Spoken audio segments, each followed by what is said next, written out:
ایک گاؤں میں حمزہ نام کا ایک نوجوان رہتا تھا۔ وہ ایک محنتی اور نیک دل انسان تھا، لیکن اس کے دل میں ایک سوال ہمیشہ گردش کرتا رہتا تھا، کیا میں گھر میں نماز پڑھ سکتا ہوں یا مسجد جانا ضروری ہے؟ وہ اکثر اپنے کام میں مصروف رہتا اور سوچتا کہ گھر میں ہی نماز پڑھ لینا کافی ہوگا۔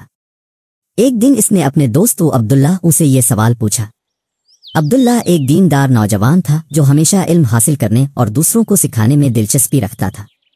عبداللہ نے مسکرا کر کہا، حمزہ، یہ سوال صرف تمہارے نہیں بلکہ بہت سے لوگوں کے ذہن میں آتا ہے۔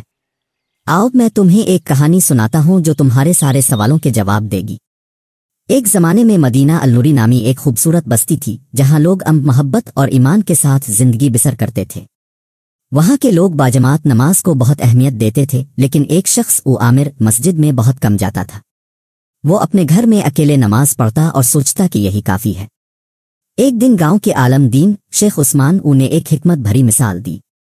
انہوں نے عامر کو بلایا اور کہا، بیٹا، کیا تم نے کبھی جلتے ہوئے انگارے دیکھے ہیں؟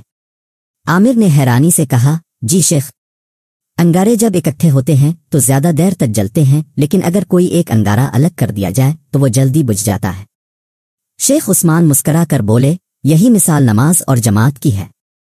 جب مسلمان مسجد میں اکٹھے ہو کر نماز پڑھتے ہیں تو ان کی روحانی طاقت بڑھ جاتی ہے، ایمان مضبوط ہوتا ہے اور برکتیں حاصل ہوتی ہیں۔ لیکن جو اکیلا نماز پڑھتا ہے وہ اس طاقت اور برکت سے محروم رہتا ہے۔ شیخ عثمان نے ایک حدیث سنائی۔ رسول اللہ نے فرمایا، جماعت کے ساتھ پڑھی جانے والی نماز اکیلے پڑھی جانے والی نماز سے 27 گنا زیادہ فضیلت رکھتی ہے۔ بخاری و مسلم۔ یہ سن کر عامر کے دل میں مسجد جانے کا شوق بڑھا اور اس نے عہد کیا کہ وہ آئندہ تمام نمازیں مسجد میں پڑھنے کی کوشش کرے گا۔ حمزہ نے اشتیاق سے پوچھا، لیکن عبداللہ، اگر کوئی شخص گھر میں نماز پڑھ لے تو کیا اس کی نماز قبول ہوگی؟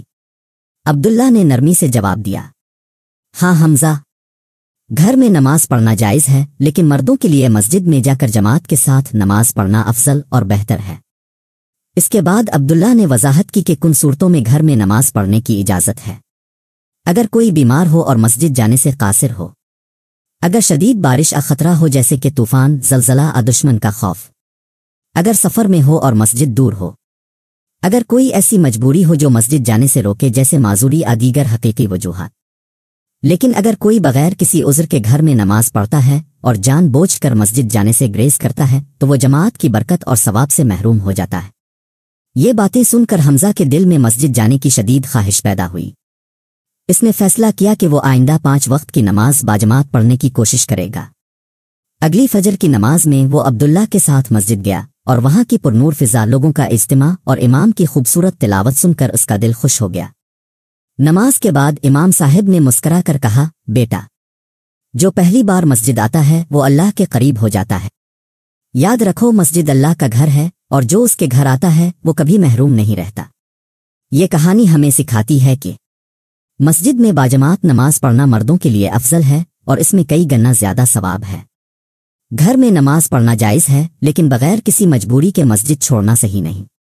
مسجد میں نماز سے ایمان مضبوط ہوتا ہے، دل کی صفائی ہوتی ہے اور اللہ کی رحمتیں نازل ہوتی ہے۔ جو جماعت کے ساتھ ہوتا ہے وہ کبھی کمزور نہیں پڑتا بلکہ ہمیشہ مضبوط رہتا ہے۔